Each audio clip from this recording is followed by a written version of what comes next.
¿Cuenta? ¿Cómo están? Buenos días, qué bueno. Qué gusto volverlos a ver, ya tenía un buen rato que no andaba por acá, ¿verdad? Nos quedamos ahí como que todavía pendientes con una enseñanza acerca del tabernáculo. ¿Sí? ¿Recuerdan? ¿Cansan a escuchar? A ver, espero que no se vicie el micrófono. ¿Ahí está mejor? Ok. Bueno, ¿qué les parece si oramos para poner esta enseñanza en las manos de Dios? Amado Padre, muchísimas gracias. Muchísimas gracias porque hoy no nos tuvimos que acordar nuevamente de seguir respirando. No nos tuvimos que acordar de que tuviéramos que poner a echar a andar nuestro corazón. Gracias porque tú lo haces en todo momento, Señor. Te rogamos, Señor, que por esa misericordia que tienes hacia nosotros, hacia el ser humano, que nos sigas enseñando por medio de tu palabra, Señor. Somos de memoria muy corta y aunque sepamos de tus caminos, amado Padre, todos los días necesitamos de ti, porque así como tú les decías a tu pueblo que recogieran el maná todos los días, así nosotros necesitamos de tu palabra todos los días, porque nos debilitamos, Señor. Nos debilitamos. Ayúdanos, Señor. Ayúdanos a entender sabiduría y a entender de tu palabra todos los días, y especialmente hoy. Hoy, Señor, porque basta a cada día su propio afán. Muchas gracias, en el nombre de Jesús. Amén. Muy bien, pues vamos a tomar estos 5 minutos para recordar desde un principio qué es lo que estamos viendo, sobre todo porque hay hermanos nuevos, para que los pongamos en el contexto. ¿Está bien? Y sirve de que nosotros reforzamos todo lo que hemos visto. Bueno, estábamos estudiando todos los días de la creación, del primero al séptimo día. Y les explicaba que cada uno de estos días está representado en los muebles que se utilizaban en el tabernáculo. El día 1, Dios separa la luz de las tinieblas. El día 2, Dios pone expansión en medio de las aguas, separando las aguas de las aguas. En el tercer día, Dios descubre la tierra. Y recordemos que en este momento la tierra se encontraba en plena penumbra, en completa oscuridad. Eso ya lo habíamos explicado en algún momento. El día 4, Dios coloca los astros, entre ellos el sol y la luna. En el día 5, Dios hace los peces. En el día 6, Dios propone en su corazón perdonar al ser humano. Dios es el que determina, desde antes de que el ser humano pisara la tierra, perdonarlo. Es decir, crea el antídoto antes de la enfermedad. Y en el 7º día, a causa del hombre, Dios reposa de su obra. Esos días, cada uno de estos días, como lo vimos, fue la tarde y la mañana. Un día son días de 24 horas. Pero en el 7º no se menciona, indicando que habla de la eternidad.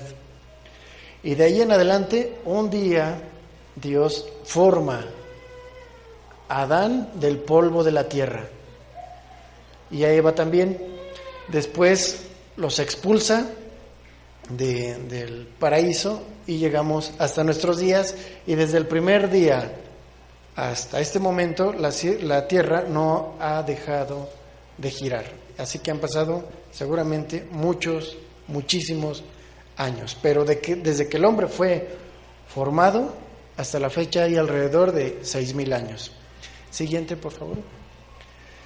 Muy bien, así que ahí están los días. Ahora les voy a explicar cada uno de los muebles en dónde está representado. El 7º día, empezaremos desde fuera, estaría representado en la puerta, que es el reposo, que representa a Jesús, que son los evangelios, que es en el momento en el que nosotros conocemos la puerta y entramos en el reposo. en el reposo de Dios, que es el mismo Jesús. El día 6 está en el altar de bronce. El altar de bronce es el lugar de sacrificio donde Cristo muere por nosotros, y gracias a ese sacrificio que viene por la fe, el hombre es salvado, es sanado y recibe una nueva creación. Se hace una nueva criatura de acuerdo al plan que Dios había diseñado y había premeditado y había dispuesto desde el sexto día. El siguiente es la fuente de bronce. En este día Dios le ordena a las aguas que produzcan vida. De la misma manera, cuando nosotros vamos a la palabra de Dios, ellas producen vida en nosotros. Jesús dijo: mis palabras son agua y son vida. Después está el tabernáculo, se encuentra el candelero de oro, donde está representado el sol, porque fue en el cuarto día cuando Dios puso las lumbreras. Enfrente se encuentran la mesa de los panes, que representa el tercer día, que es cuando Dios le ordena a la tierra que produzca hierba verde. ¿Sí? Son los panes porque los panes provienen del trigo y el trigo proviene de la tierra, etcétera, etcétera. Luego el altar del incienso representa el día 2, porque en el altar del incienso el mismo, estas especias elevaban un olor grato, ya transformado hacia Dios, ¿sí? Y después de esto se encontraba la separación entre el lugar santo y el lugar santísimo a través de un velo, el cual nadie podía accesar, únicamente Moisés y el sacerdote una vez al año. Y donde se encuentra el arca de la alianza, es donde está representado el primer día. Dios dijo: haya separación entre el día y la noche. ¿Sí? El día es la misma presencia de Dios. Aquí donde estaba el arca no había nada que iluminara este lugar, únicamente la presencia de Dios. Y acá lo que iluminaba era el candelero. ¿Sí? Siguiente, por favor. Bueno, esta era la forma que tenía, ya vista desde fuera, el tabernáculo. Siguiente, por favor. Habíamos explicado qué significaba la madera, que es símbolo de la humanidad, y cómo Jesús tomó esa misma forma y tomó nuestra misma condición humana. Vemos que el árbol de acacia no es nada atractivo, por el contrario, la acacia tiene su significado, que es perforar, espinas, flagelación, ¿sí? Que fue lo mismo que llevó Jesús sobre su cuerpo. Siguiente, por favor. Y aquí vemos representado el Evangelio, ¿sí? El bronce, que es sufrimiento; la plata, que es redención; el pelo de cabra, que es el pecado; la estaca, que es de bronce a la mitad, indicando que Jesús murió y resucitó por pagar nuestros pecados, recibiendo todo el sufrimiento sobre su cuerpo. Siguiente, por favor. Todos los postes que estaban alrededor del tabernáculo estaban expuestos, es decir, todos los veían, todo el pueblo los veía. El resto de la casa que se encontraba dentro del tabernáculo estaba cubierta ya sea de bronce o de oro, pero la que estaba expuesta, esa estaba totalmente desnuda. Y entonces podemos ver en el pasaje en el que Poncio Pilato está presentando a Jesús delante de todo el pueblo, prácticamente desnudo, no solamente, más allá que físicamente, estaba exponiendo las obras de Jesús. Y él dijo: he aquí al hombre. Y casualmente, tomando la representación del poste de acacia, tenía la corona de espinas y Jesús lo estaban representando ahí. Después de esto ya había sido flagelado. ¿Sí? Siguiente, por favor. Siguiente. Esta es la puerta, el día séptimo. Y aquí los colores de la puerta son cada uno de los evangelios representados por un color y el tipo que representa cada uno de ellos, y el versículo que da la explicación de cada uno de los ministerios que Jesús estaba tomando en ese momento. Siguiente, por favor. ¿Qué sigue? Vemos el altar de bronce. Aquí vemos que el altar de bronce tenía que ser avivado con madera seca, ¿sí? Y el altar de bronce representa también vergüenza, representa juicio, y el pueblo judío era la madera seca que estaba atizando de alguna manera, o estaba provocando, o estaba avivando el fuego del pueblo. ¿Para qué? Para que el juicio cayera sobre la persona de Jesús. Y Jesús les había dicho: si esto hacen a las mujeres cuando estaba llorando por él, si esto hacen con el árbol verde, imagínense qué no van a hacer con los árboles secos. Indicando que 70 años después vendría un juicio, 30 años después, que fue en el año 70, vendría un juicio sobre el pueblo judío, un juicio tremendo. Siguiente, por favor. Ok, ese es el resumen. Siguiente. Aquí vemos el lavacro, que es el que nos da vida, que produce vida a través de la palabra. Después hablamos de los tejones. Recordarán que las pieles de tejón, que es el animal más feroz, más valiente de todo el reino animal. No hay nadie que se le ponga. Y ha hecho correr a leones, que es leopardos, y no importa el tamaño, no le tiene miedo absolutamente a ninguno. Dentro de su bocadillo, dentro de su dieta alimenticia, se encuentran las serpientes, se las come, y cuando éstas la llegan a picar, el veneno surte efecto, de alguna manera muere, y después se levanta y dice: ¿en qué me quedé? Le da el mal del puerco y sigue comiendo, ¿verdad? Siguiente. Hasta que no termina con la serpiente. Esto lo pueden ver en un video que se llama El tejón de la miel. Por cierto, encontré otro que se llama El tejón de la miel, los maestros del caos. Parece que es diferente al que les había mostrado.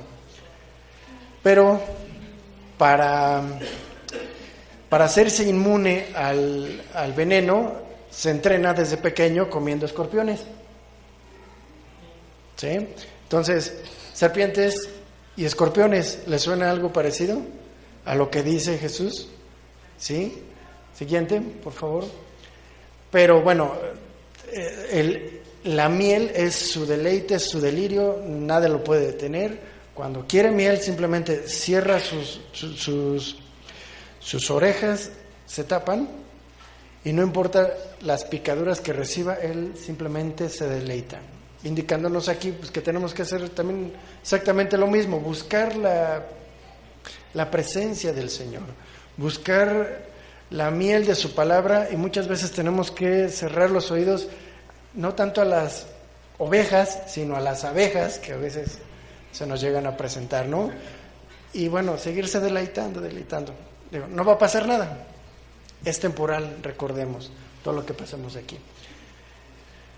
Y entonces vemos el carácter que tipificaba el tejón, cómo se veía en la vida del mismo Jesús, que no le tuvo miedo a afrontar la muerte de tal manera. Y muchas veces el tejón, siempre mirando a su oponente de frente, siempre, y bueno, muchas veces se escurre para evitar confrontaciones, pero cuando es necesario, va con todo. Y es lo mismo que hacía Jesús, porque no había llegado su hora. Él se llegaba a zafar de alguna situación. Entonces vemos cómo al tejón, que no le hacía ningún daño el veneno, de la misma manera, en la vida de Jesús, el veneno de estas serpientes y estos escorpiones no le hicieron nada. Por eso fue perfecto y fue resucitado, porque ese veneno no le hizo nada. Igual que el tejón, se levantará para pisar a la serpiente antigua, para terminar su obra. Siguiente, por favor. De la misma forma, eso es lo que ese era el carácter que manifestaba la iglesia del primer siglo. Personas que no tenían miedo a afrontar la muerte, familias enteras. Siguiente, por favor. Y de la misma forma, en algún momento, la muerte será absorbida, ¿sí?, con cuerpos resucitados. Siguiente, por favor. Muy bien. Bueno, ya hicimos este recorrido, séptimo, sexto, quinto. Ahora vamos y la parte de las pieles de tejón. Y ahora sí, entramos al lugar santo para estudiar el candelero o candelabro que se describe en la Biblia. Muy bien, una vez que se entra, recordemos, el sol sale por aquel lado, ¿verdad? Bueno, entonces la ubicación y la orientación del tabernáculo sería así como están ustedes, ¿sí? Hacia allá estaría el lugar santísimo. Esa es la ubicación. Entonces, si lo vieran de frente, es más, así como está representado en esta imagen, estaría el candelabro del lado izquierdo. Muy bien, pues vamos a estudiar. Yo creo que nada más nos va a dar oportunidad de estudiar ese mueble, porque hay mucho detalle que se necesita estudiar.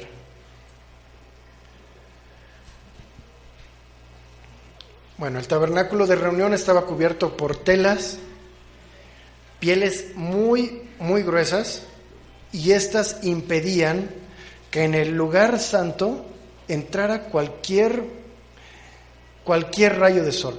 No entraba absolutamente nada, ninguna iluminación. Recordemos que era, aparte de que había telas, era prácticamente una caja cubierta de madera forrada de oro. Entonces, no entraba absolutamente ningún rayo de sol. Y lo único que iluminaba dentro, en el lugar santo, ¿qué era? El candelabro. Para la menorá, que así se le conoce, se empleaba un aceite de oliva del más puro, y él era consumido todos los días para mantener vivas sus 7 luminarias. La menorá es símbolo del judaísmo desde la antigüedad. Así que si me acompañan por favor a Éxodo 25:31. Y vamos a ver las instrucciones que Dios le da a Moisés para ubicarnos en ese momento. Éxodo 25:31. Dice así: harás además un candelabro de oro puro, labrado a martillo. Se hará el candelabro, su pie, su caña, sus copas, sus manzanas y sus flores serán de lo mismo. Y saldrán 6 brazos de sus lados, 3 brazos del candelabro a un lado y 3 brazos al otro lado. 3 copas en forma de flor de almendro en un brazo, una manzana y una flor. Así, en los 6 brazos que salen del candelabro. En la caña central del candelabro Habrá 4 copas en forma de flor de almendro, sus manzanas y sus flores. Habrá una manzana debajo de 2 brazos del mismo, otra manzana debajo de otros 2 brazos del mismo y otra manzana debajo de los otros 2 brazos del mismo. Así para los 6 brazos que salen del candelabro. Sus manzanas y sus brazos serán de una sola pieza. Todo ello, una pieza labrada a martillo de oro puro. Y le harás 7 lámparas, las cuales encenderás para que alumbren. ¿Hacia dónde? Hacia adelante.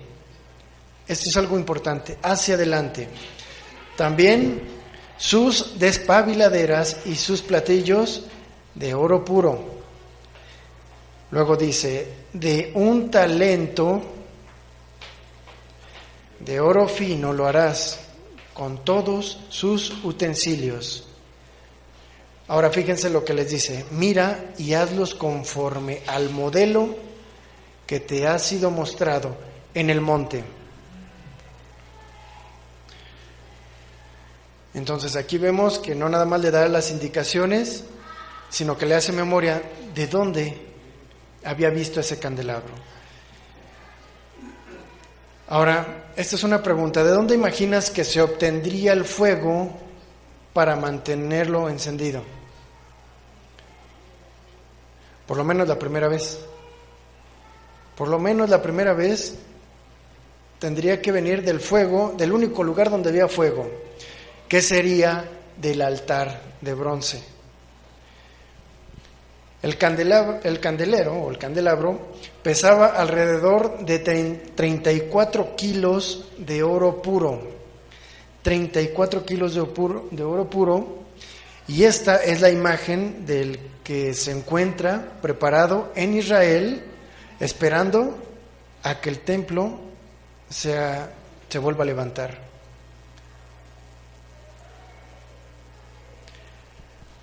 Ahora vamos a ver algo interesante. El candelabro tenía 7 brazos y la caña central era el más largo y de alguna forma alimentaba al resto. Y recordemos que el número 7 es el número perfecto. Si vamos al Génesis 1:1, en el primer versículo, siempre se lee en hebreo de derecha a izquierda. Y como vemos en la imagen, dice, en el principio creó Dios los cielos y la tierra. Y son 7 palabras. 7 palabras. Y la que está exactamente en medio, que dice et, son 2 letras. 2 letras, que son la primera y la última del alfabeto hebreo, que es Aleph y Tav. Aleph, Tav, que corresponderían a nuestro alfabeto, a la letra A y a la Z. Y en griego equivalen a la primera y última letra del griego, que son, ¿cuál? El alfa y la omega. Esto nos recuerda las palabras de Jesús en Apocalipsis, cuando Él mismo se presenta en medio del candelabro. En Apocalipsis 1:8 dice, yo soy, ¿qué dice? El alfa y la omega, el que está en medio, el que es el principio y el fin, dice el Señor, el que es, el que era y el que ha de venir. Y esto está hablando acerca de su eternidad. el que era, el que es y el que ha de venir, y reafirma, el Todopoderoso. En Apocalipsis 1:10 dice lo siguiente para seguir reafirmando. Estando yo en el Espíritu, dice Juan, en el día del Señor, en la presencia del Señor, oí detrás de mí una gran voz como de trompeta que decía: yo soy el Alfa y la Omega, el primero y el último. Me volví para ver la voz que hablaba conmigo y vuelto, fíjense lo que ahora está viendo Juan, vi 7 candelabros de oro y en medio de los 7 candelabros a uno semejante al Hijo del Hombre. ¿Dónde se encontraba? En medio. En medio. Y ahora fíjense, ¿qué son los 7 candelabros de oro? Apocalipsis 1:20 dice, los 7 candelabros que has visto son las 7 iglesias. Apocalipsis 21:6 dice, y me dijo, hecho está, yo soy el Alfa y la Omega, el principio y el fin. El que tiene sed, le daré gratuitamente de la fuente del agua de vida. El número 6, ¿qué representa? Al ser humano, pero particularmente la salvación del ser humano. ¿Sí? Porque en el día 6 Dios dispuso en su corazón salvar al ser humano, salvar a la persona.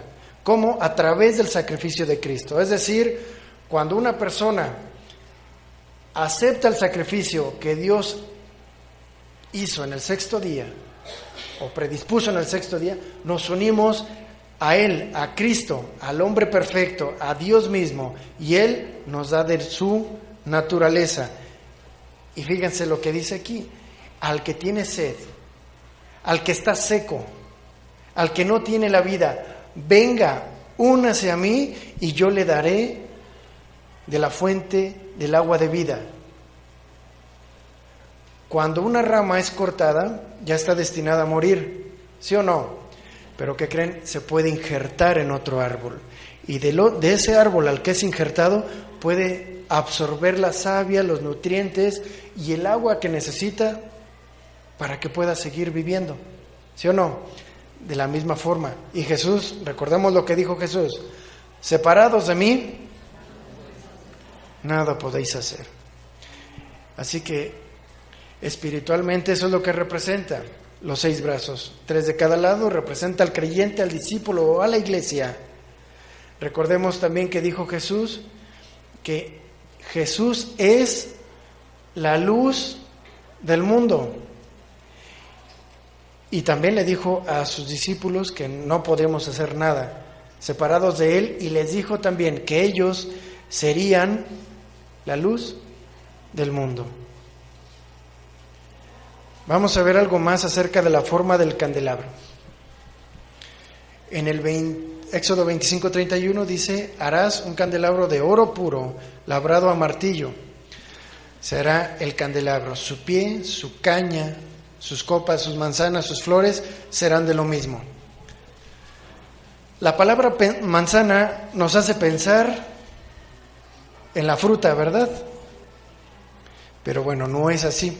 La traducción correcta a esta palabra en hebreo es la palabra dintel o capitel. Se cree que los 3 diferentes ornamentos mencionados para este candelabro en este versículo, que son copas, manzanas y flores, otra vez, copas, manzanas y flores, eran las 3 etapas que tenía el almendro. Es decir, era una especie de bulbo o cáliz decorativo en forma de almendro. Estas tres ornamentos, por eso dice que tenían que ser de una sola pieza. Y una especie de dintel o platillo circular de forma de una flor, que la lleva una flor común. Entonces, sus copas, manzanas y flores se refieren más bien a lo siguiente, se podría traducir, que son copas, cálices y pétalos. Copas, cáliz y pétalos que conformarían la flor de almendro. Estos serán lo mismo, y significa que estarían labrados, como les digo, en una sola pieza. Ahora fíjense lo que dice, que saldrían 6 brazos, 3 de un lado y 3 del otro. ¿De dónde estarían saliendo? De una caña principal. Y también dice que habría 3 piezas hechas de un conjunto, y de 3 en cada una de ellas, dando un total de 9 piezas por cada uno de los brazos. Así que si multiplicamos, nos dan 6 brazos, ¿sí? Por 9 piezas, ¿cuánto es? 6 por 9, 54. Tengan ahí ese número presente. ¿Sí? Del lado izquierdo, otra vez repito, del lado izquierdo, cada una de estas, esta pieza está conformada por 3. Si hay 3 aquí, 3, son 9. Si son 6, son 54, ¿de acuerdo? De aquí del lado derecho y del lado izquierdo. Pero en el versículo 25-34 dice: y en la caña central del candelabro habrá 4 copas en forma de flor de almendro. 1, 2, 3, 4. ¿Sí? Si multiplicamos 1, 2, 3, 1, 2, 3, 1, 2, 3, 1, 2, 3. Si multiplicamos 3 por 4, ¿cuánto nos da? 12. Ok, entonces 54 más 12 nos dan 66. Qué curioso, ¿verdad? Este número es exactamente la cantidad de libros que contiene la Biblia. 66 libros, 66 piezas. Y tiene un gran significado espiritual por lo siguiente. Así como el candelabro iluminaba el lugar oscuro dentro del tabernáculo, así la palabra de Dios escrita en 66 libros ilumina el andar diario del cristiano. Diario. ¿Hacia dónde iluminaba? Hacia adelante. ¿Hacia dónde nos ilumina la palabra de Dios? Hacia adelante. Y bueno, para reafirmar todo esto, en Salmos 119, versículo 105, dice: lámpara es a mis pies tu palabra y lumbrera a mi camino. ¿Y hacia dónde caminas? Siempre va a ser hacia adelante. Número 2,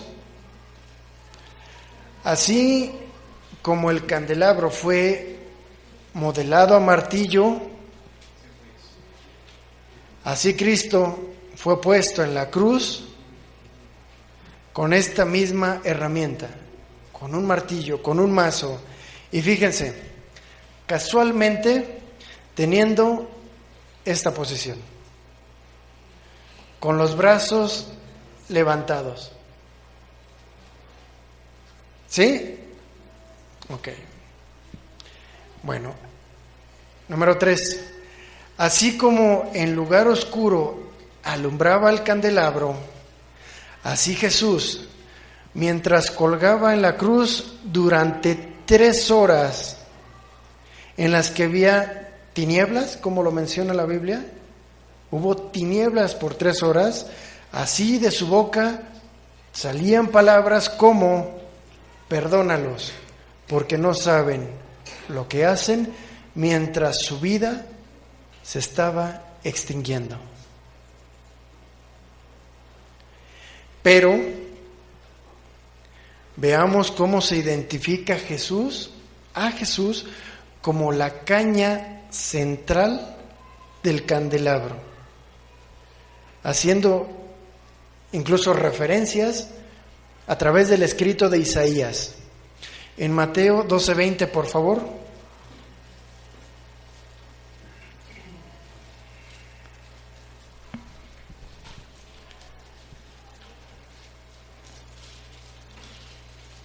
Mateo 12:20.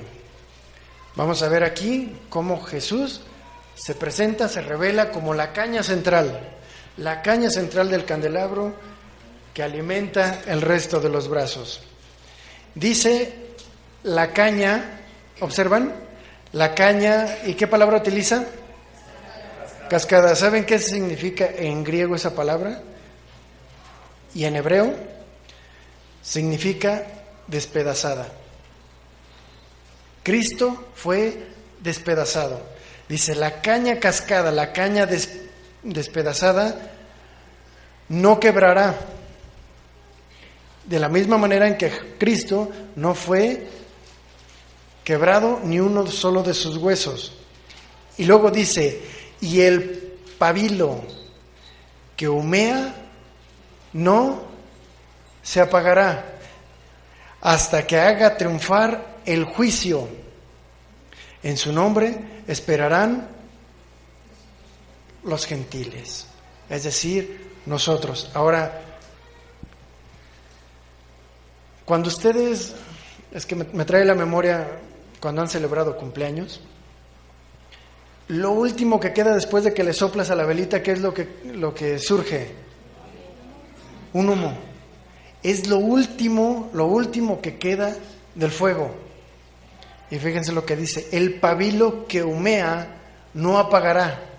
Es decir, aunque Cristo haya sido separado se haya separado del Padre, en momento oscuro, con su vida prácticamente pendida únicamente con el humo, como el olor grato y fragante que subía en el altar del incienso, como el olor grato de todas las obras que Cristo hizo en el carácter del Padre, eso bastaba para que el Señor lo pudiera levantar. Y dice, el pabilo que humea no apagará hasta que haga triunfar el juicio. Veamos cómo lo describe en Isaías 42:1, del cual Jesús toma este pasaje. Isaías 42:1. Dice el Señor, este es mi siervo, yo lo sostendré. Aquí no está hablando de ningún iluminado, se está refiriendo exclusivamente a Jesús, no hay otro. Mi escogido, en quien mi alma tiene contentamiento, he puesto sobre él mi espíritu. Él traerá justicia a las naciones. No gritará, no alzará su voz, ni la hará oír en las calles. Es decir, no la va a imponer, no va a imponer su autoridad. Versículo 3.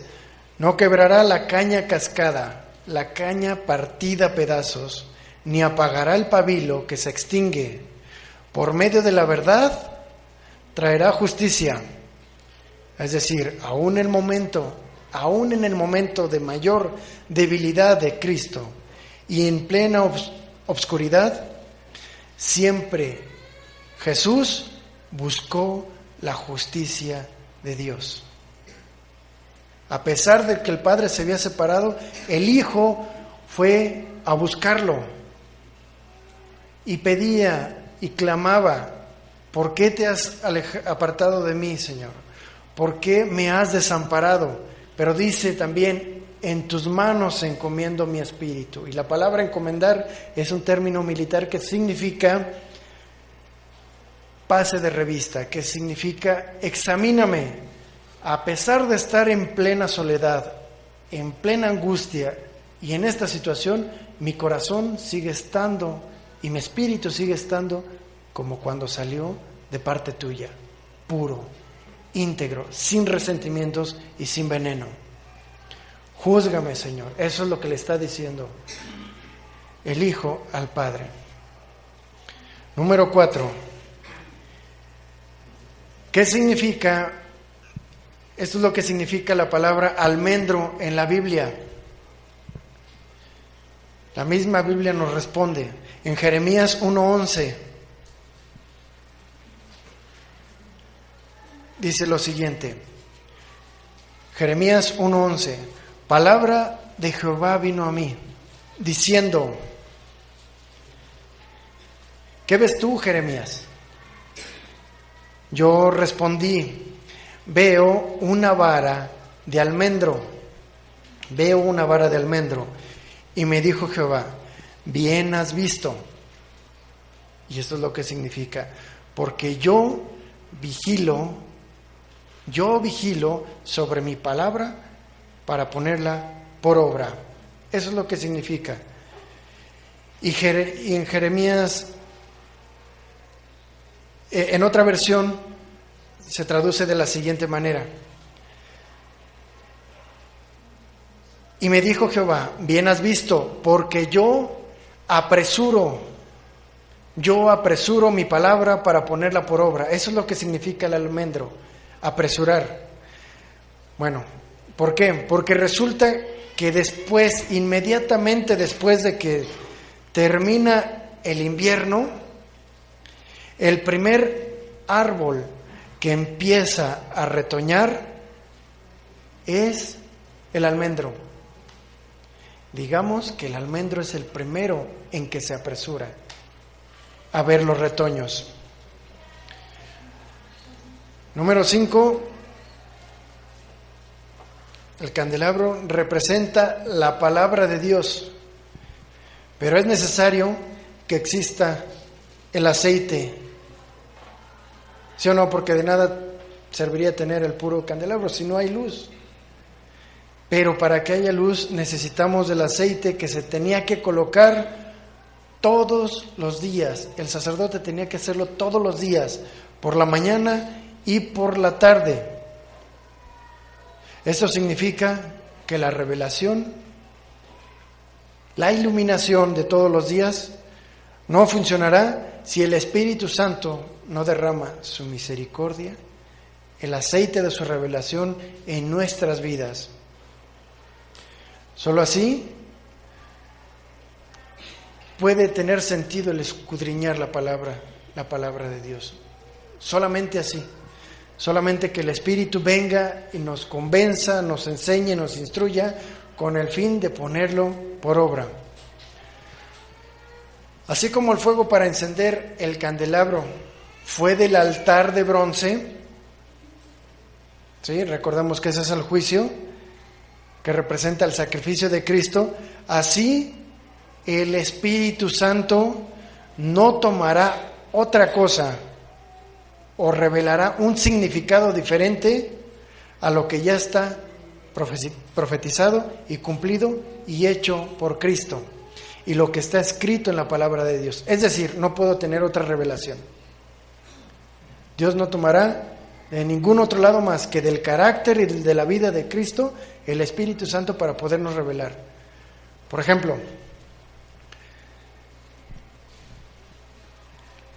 tuve una revelación, pero que no está escrita.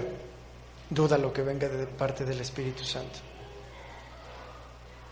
Dúdalo, porque en el momento en el que lo aceptas eso, ya no te va a dar por escudriñar si es o no.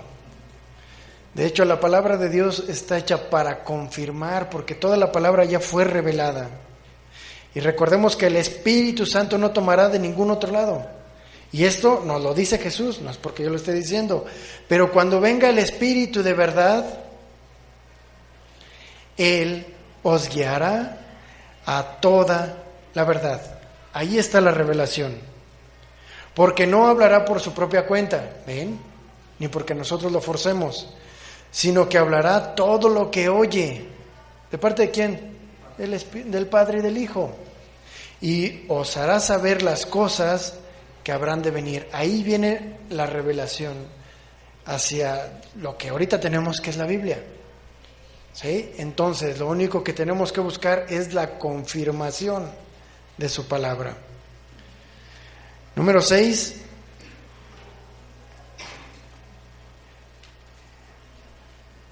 La palabra de Dios es una antorcha, eso es lo que significa. Segunda de Pedro 1:19, aquí es donde apuntalamos. Tenemos también la palabra profética más segura. Tenemos también la palabra profética más segura. Y aquí el contexto de cuando está explicando Pablo es que dice, miren, yo he visto muchísimas cosas, pero ¿saben qué?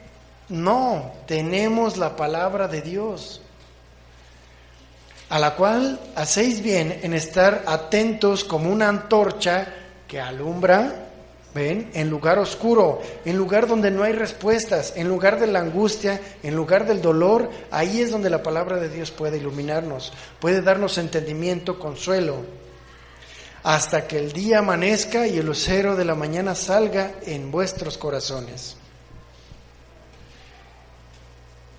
Mateo 5:17 dice, ni se enciende una luz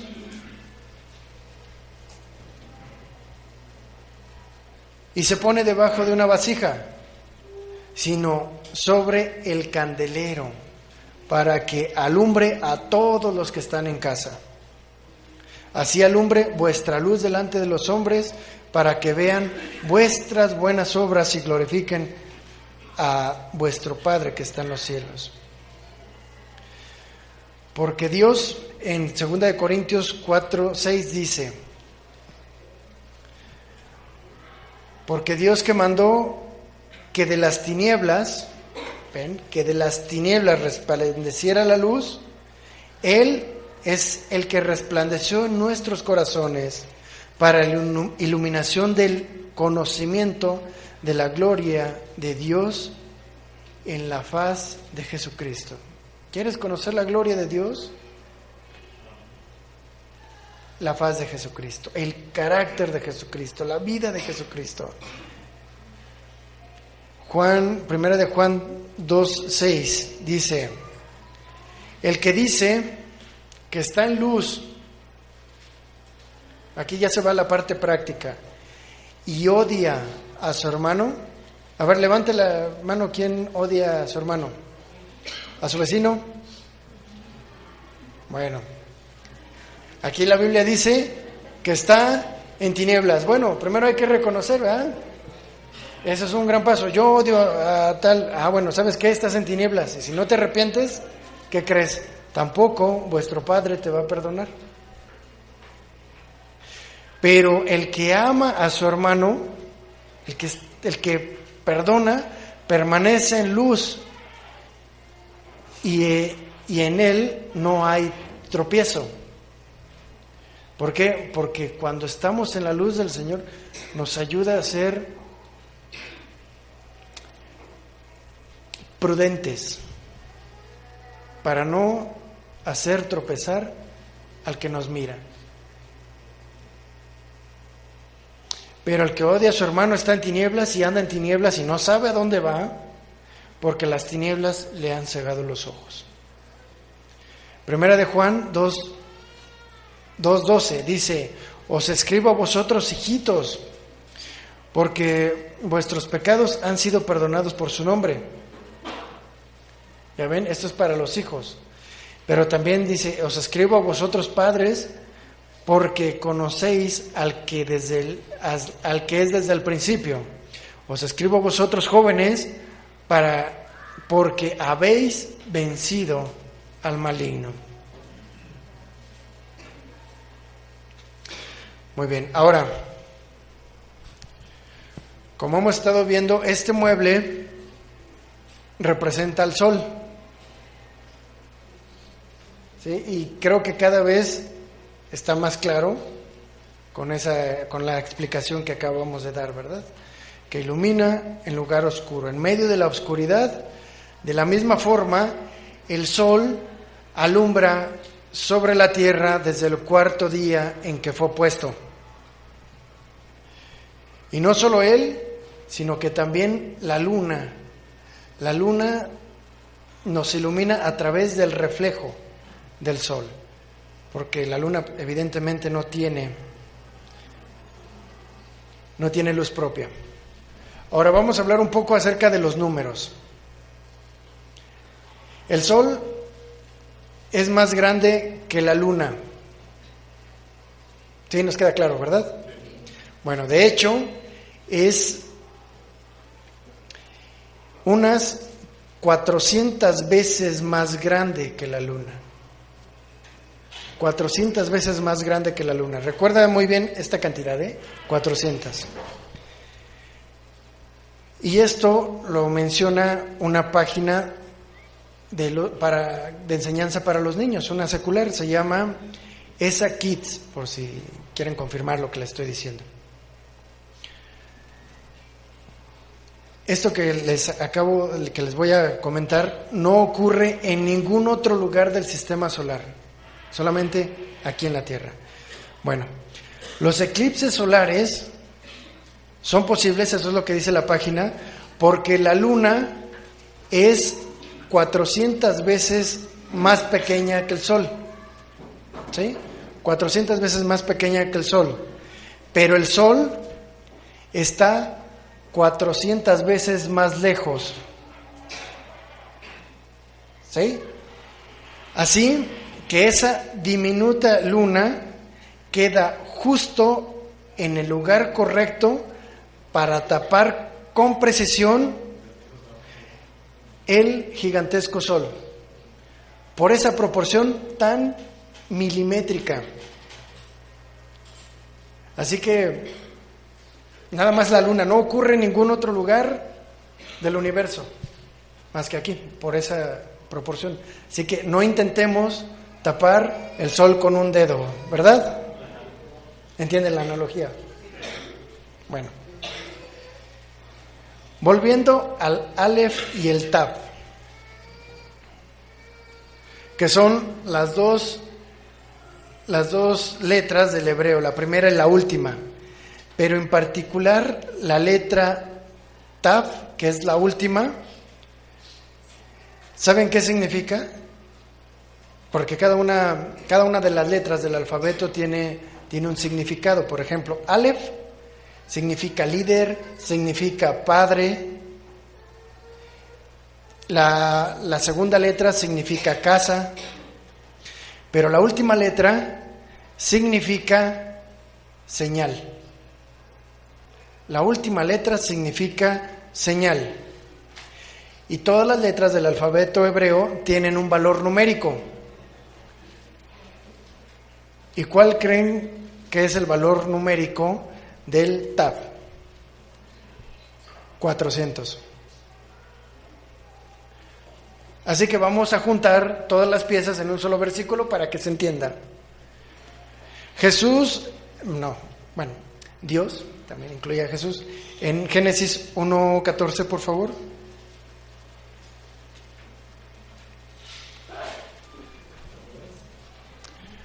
Génesis 1:14 dice lo siguiente: dijo luego Dios: haya lumbreras en la expansión de los cielos para separar el día de la noche. ¿Sí? Entonces, la luna y el sol. Y sirvan, o sea, van a tener un propósito, la luna y el sol, ¿de qué? De señales. 400, la última letra. Algo así como los últimos tiempos. Señales, evidencias para las estaciones, para los días y los años. Y ahora lo que dicen, y sean por lumbreras en la expansión de los cielos para alumbrar sobre la tierra. Y fue así, es decir, las señales, ¿dónde se darán? En la tierra, a través de las señales de los cielos. Entonces, las estaciones significa, la palabra estaciones, significa señal, festividad, fiesta, hora, testimonio, plazo o tiempo. Entonces vemos que para los últimos tiempos, el sol y la luna estarán marcando las señales que anuncian los últimos acontecimientos. Y vemos algunos de estos eventos como eclipses, y que sin duda tienen que ver con el tiempo marcado por Dios, ¿sí? Como el que acaba de ocurrir hace algunos meses. Sin embargo, es muy riesgoso hablar de una fecha o un acontecimiento futuro, como para asegurarnos, o digamos, después de que haya este eclipse, hasta aquí llegamos. Eso es algo muy riesgoso. Lo que sí podemos confirmar es lo que ha ocurrido en el pasado, ¿sí o no? Solamente lo histórico podemos confirmar, se cumplió.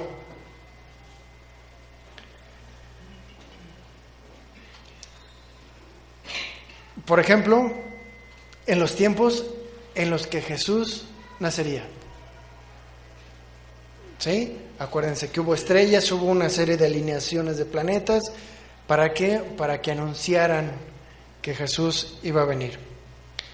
Pero bueno, para los últimos tiempos, para esto que estamos viviendo, vamos a Lucas 21:25, porque Dios seguirá utilizando su maqueta, su pizarrón, su macro pizarrón, que es el cielo. Lucas 21:25 dice: entonces habrá, ¿qué? Señales. ¿Y en qué tiempo será esto? En los últimos tiempos, ¿verdad? Como la letra Taf, en los últimos tiempos.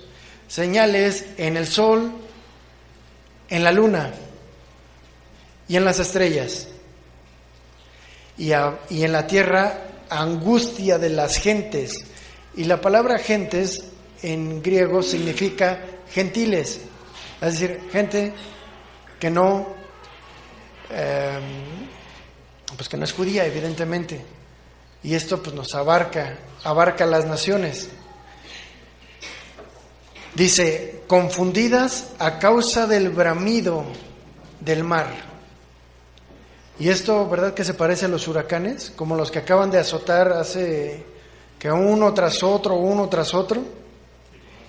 y con más fuerza.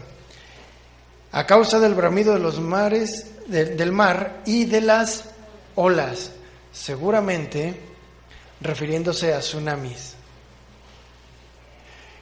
Versículo siguiente: los hombres quedarán sin aliento, contendrán la respiración por el temor y la expectación de las cosas que sobrevendrán en la tierra, porque las potencias de los cielos serán conmovidas. Y luego dice, aquí Jesús nos da explicaciones como de, va a ocurrir esto y después se va hacia el futuro y luego regresa para seguir explicando. Y aquí dice, entonces verán al Hijo del Hombre que vendrá en una nube con poder y gloria. ¿Sí? Y luego empieza a explicar lo anterior. Cuando estas cosas comiencen a suceder, ¿cuáles? Acerca de los bramidos, de los huracanes, etcétera, etcétera. Erguíos y levantad vuestra cabeza, porque vuestra redención está cerca. Es decir, en medio de toda esta angustia, Dios nos está diciendo, espérense, no se fijen en eso. Fíjense en que yo ya regreso. ¿Sí? En que ya vendré. Y luego da más detalle.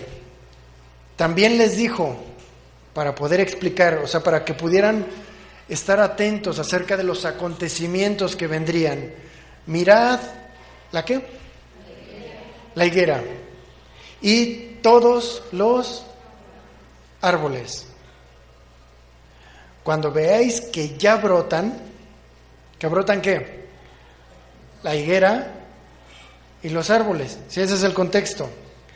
Sabéis por vosotros mismos que el verano se acerca, como ocurre con el almendro. Es decir, cuando esto esté ocurriendo, los tiempos se van a acelerar, como ocurre con el almendro. ¿Sí? Ok. Así también vosotros, cuando veáis que estas cosas, que suceden estas cosas, sabed que está cerca el reino de Dios.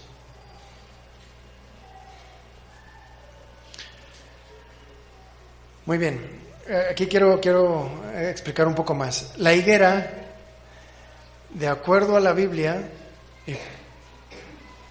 representa al pueblo judío. Al pueblo judío. Y dice, mirad, y cuando veáis que brotan, es decir, que renacen, vean por ustedes mismos que no tardan estos acontecimientos. Bueno, voy a continuar leyendo para explicárselos mejor. Así también vosotros, cuando veáis que suceden estas cosas, sabed que que está cerca el reino de Dios. De cierto os digo que no pasará esta generación hasta que todo esto acontezca. Cuando dice esta generación, no se refiere al momento en el que estaban ahí, sino la generación de la higuera y de los árboles. De acuerdo a la Biblia, una generación son entre 70 y 80 años. 70 y 80 años. Y la higuera que reverdeció y que brotó es el pueblo judío. Y esto tuvo su cumplimiento el 14 de mayo de 1948. Échale números. 1948 más 70,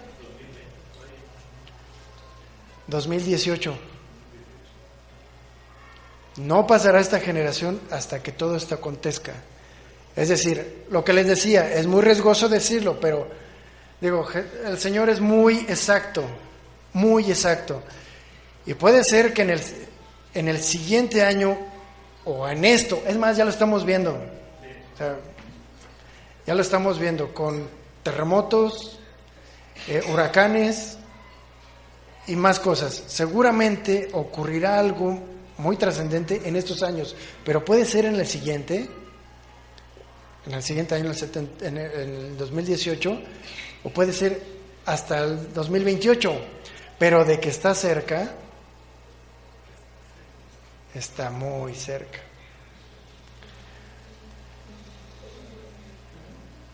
Ahora fíjense lo que dice, o sea, reafirmando Jesús. Y aquí nos dice, ¿qué es lo que tenemos que hacer? El cielo y la tierra pasarán. Es decir, miren, mi palabra se va a cumplir, porque mis palabras no pasarán, es lo que dice Jesús. Ahora viene la exhortación. Mirad también por vosotros mismos que vuestros corazones no se carguen de glotonería y de embriaguez y de las ¿qué? Afanes o preocupaciones de la vida. Afanes y preocupaciones. ¿Cuántos tienen preocupaciones o cuántos tenemos que preocupar? ¿Qué va a pasar con mi trabajo, el carro? No nos carguemos de eso. Y venga de repente sobre vosotros aquel día, porque como un lazo vendrá sobre todos los que habitan sobre la faz de la tierra. La exhortación es: velad, pues, orando en todo tiempo velando y orando en todo tiempo, para que seáis tenidos por dignos de escapar de todas estas cosas que vendrán y de estar en pie delante del Hijo del Hombre.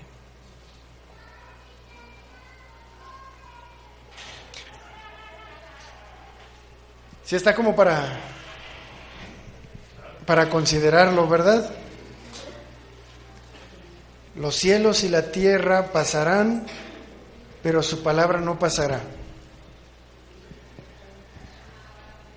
Creo que hemos sido, la verdad, muy bendecidos con la palabra de Dios, con su iluminación, con su exhortación, con su enseñanza, con su gracia, su misericordia, advirtiéndonos, teniendo misericordia porque seguimos respirando. Muchos no amanecieron el día de hoy.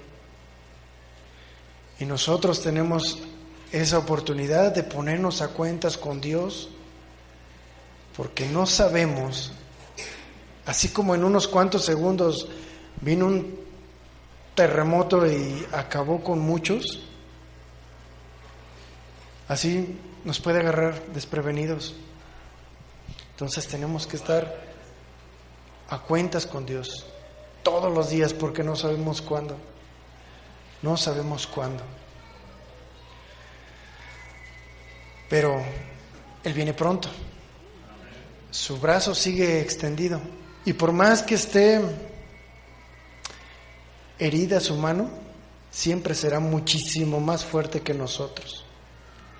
Porque Él se compadece de nuestras debilidades, pero es fiel y justo para perdonar nuestros pecados cuando venimos a Él con un corazón contrito y humillado y decirle: Señor, sé propicio a mí, pecador. Porque no es por obras. Olvídense de lo que hayamos hecho. De lo que hayamos hecho, olvídense. Porque delante de Dios, nuestras buenas obras, cuando son contaminadas con nuestro orgullo y soberbia, son como trapos de inmundicia. Lo que Él busca, lo que Él preparó del sexto día, fue podernos dar de su carácter, aquel que con un corazón contrito y humillado se acerque al trono de la gracia para recibir ese favor inmerecido. Si todos entendemos que ninguno lo merecemos y que merecemos el infierno, ¿verdad?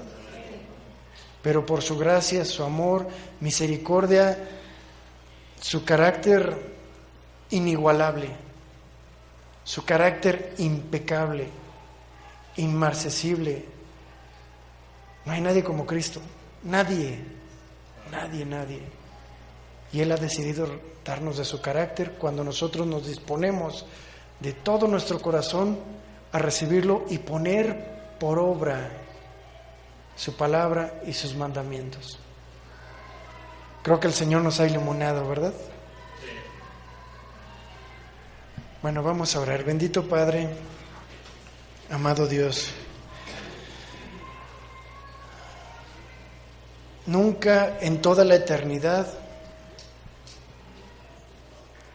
podremos entender por qué nos amaste de tal manera.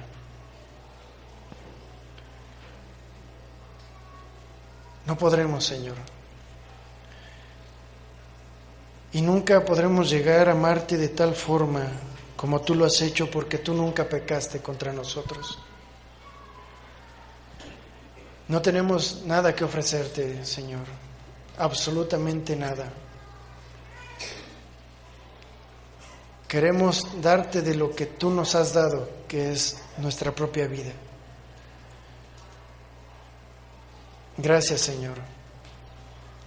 Gracias porque no hay palabras para poder expresar nuestra gratitud hacia ti.